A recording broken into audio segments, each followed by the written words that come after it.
ये जर्नी बहुत फैंटास्टिक रही है, थ्रिलिंग रही है।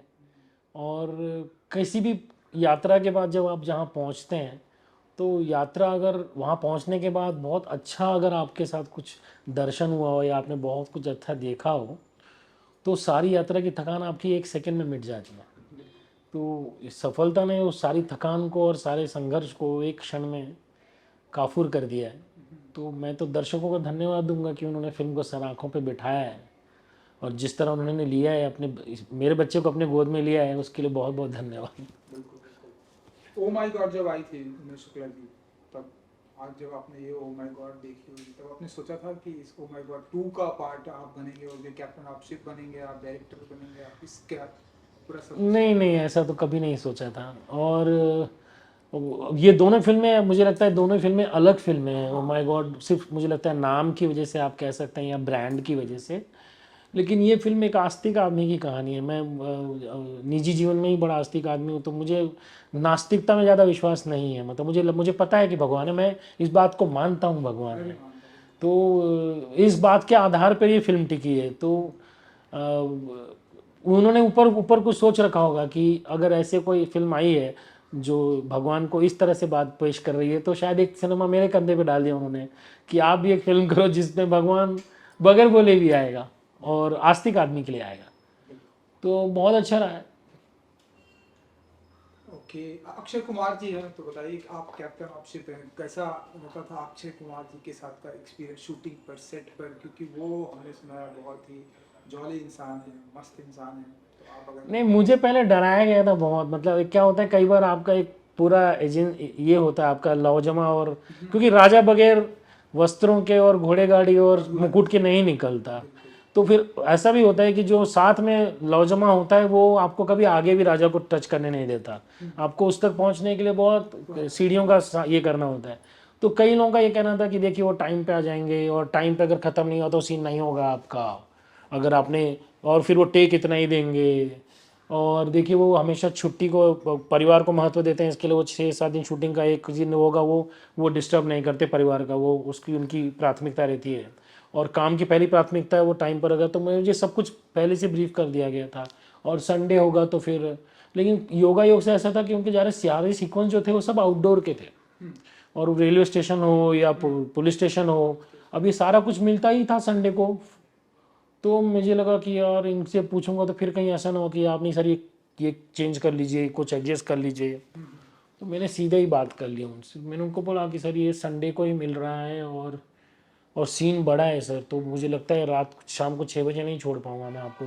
अगर 9 की 6 की 7 की शिफ्ट है, क्योंकि आपको रात को नहाना है और वो एक ही दिन में करना है, कि स्टेशन एक ही दिन के लिए मिल रहा है। तो बोले कि मैं ठीक है मैं रुक जाऊंगा।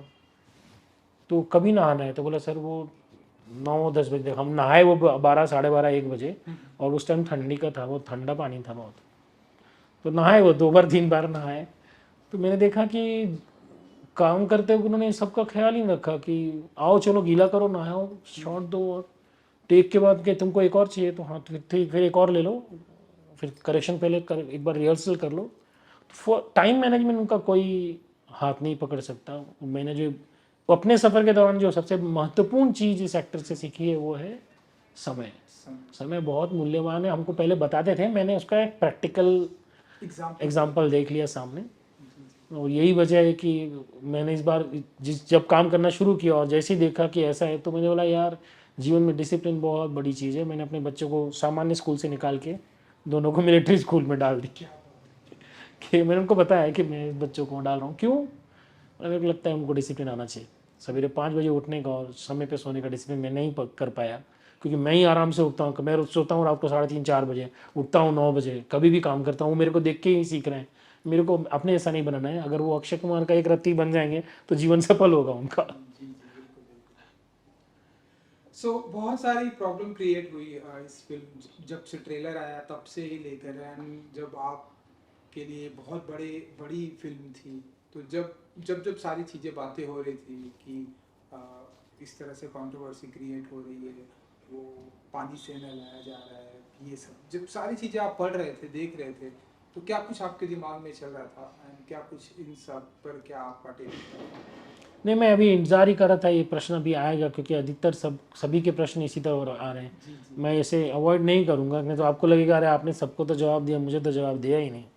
नहीं सर, देखिए कैसा है कि हर आदमी का एक दृष्टिकोण होता है, उसे उस तरफ से 6 दिखता हो, मुझे इस तरफ से 9 दिखता हो, वैसा ही है ये।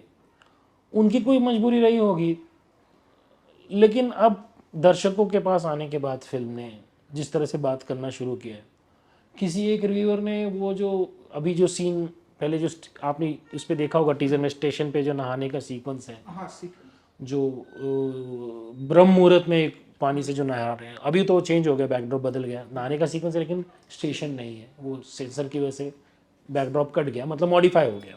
उन्होंने काटा नहीं क्योंकि उन्होंने बोला कि मैं नहाने का सीन नहीं कट कर सकता, मेरे लिए बहुत इंपॉर्टेंट है वो, तो उन्होंने बोला ठीक है आप बैकड्रॉप बदल दीजिए कि कहीं लोग ये ना बोलें कि स्टेशन पे नहा रहे हैं। तो मेरे अपने तर्क थे, उनके अपने तर्क थे, और वो उसके बीच में हमने एक रास्ता चुन लिया जिससे फिल्म का एसेंस ख़राब ना हो और फिल्म लोगों तक पहुंच जाए।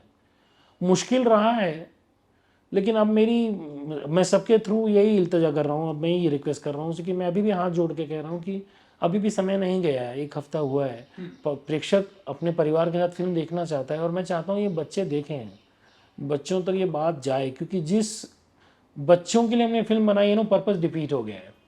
लोग बात करके मुझे फ़ोन करके असंख्य फ़ोन आ गए हैं कि हमें अपने बच्चे को दिखाना है, मैं तो देख आया, लेकिन घर आके मैं उसको कैसे बताऊं कि मैं क्या फ़िल्म देख के आया। ये बिल्कुल वैसी बात है कि आप जुरासिक पार्क देख के आए हो, अब बच्चे को नहीं दिखाना है, नहीं बच्चे डर जाएंगे, बच्चे का हार्ट अटैक आ जाएगा वो जुरासिक जब आएगा वो तार तोड़ के। तो और वो पेरेंट अगर देख के जाए तो वो कैसे बताएगा कि स्पीलबर्ग ने ये बनाया है और उसमें वो तार तोड़ के आता है, बच्चा बोलेगा पापा कैसा होता है वो।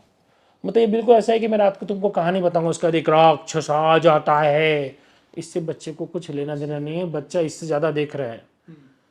तो वो घर में तो उपलब्ध है, और देखिए सर थोड़े दिन में जब OTT पे जाएगा और पिताजी काम पे चले जाएंगे, मम्मी बाजी लेने चले जाएगी, बच्चा अपना मेंबरशिप कार्ड खोलेगा और वो देख लेगा। तो अंत अगर आपको पता है कि ये होने ही वाला है तो बेहतर तो यही है ना सर कि मेरा बच्चा अगर जिद कर रहा है कि उसको नूडल खाने का है, तो वो चौराहे पे जहाँ गंदे तेल में कोई नूडल बना के दे रहा हो और अनहाइजीनिक हो, उससे अच्छा है कि मैं नूडल घर पे लेके आऊँ, उसको मैं गर्म करके अच्छे पानी में बच्चे को कटोरे में बना के, हम लोग यही करते हैं ना, बच्चों को देते हैं ना नूडल बना के चॉपस्टिक के साथ कि बच्चा ये खा लो, बाहर का नहीं खाना है, घर में खा लो, मैं एक संडे को बना के दे दूंगी। तो हम ये किसके लिए करते हैं? हम बच्चे के भले के लिए तो करते हैं, ताकि उनकी सेहत खराब ना हो। अब अगर मानसिक सेहत की बात हो रही है, आपको लग रहा है, तो ये तो अगर आप खुद ही बात करेंगे कि भाई मोबाइल में ये देखने के बजाय बेटा मैं तेरे को बता देता हूँ कि ये बॉडी में जो चेंज आ रहा है तेरे, ये नैसर्गिक है। सर नैसर्गिक है इसीलिए ज़्यादा जरूरी है बच्चों को बताना।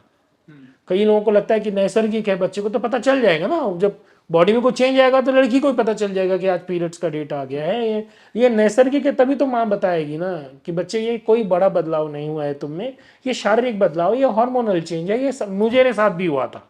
हम बच्चे से बताते हैं ना, तो अभी समय आ गया है, उन्हें तो वो वही ढूंढेगा।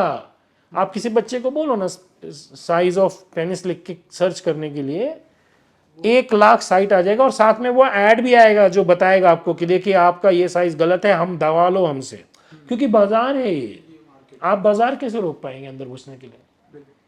तो ये अब अगर मैं नहीं समझा पा रहा हूँ सेंसर को और प्रेक्षक भी बोल बोल के बता रहा है, अगर नहीं समझ पा रहा है तो फिर मैं इसके आगे, मैं हथियार पहले ही डाल चुका हूँ, मैं फिर से एक बार हथियार डाल के समर्पित होकर भाव से कह रहा हूँ, अभी भी वक्त है कि आप अपनी गलती का ये कर सकते हैं, मतलब इसको आप ठीक कर सकते हैं।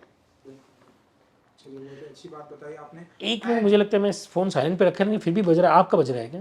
जिसका भी है दोनों ही कर लेते साइलेंट पे। नहीं मेरा सर ये मेरा साइलेंट पे है इस सर, तरह के मेरा साइलेंट पे।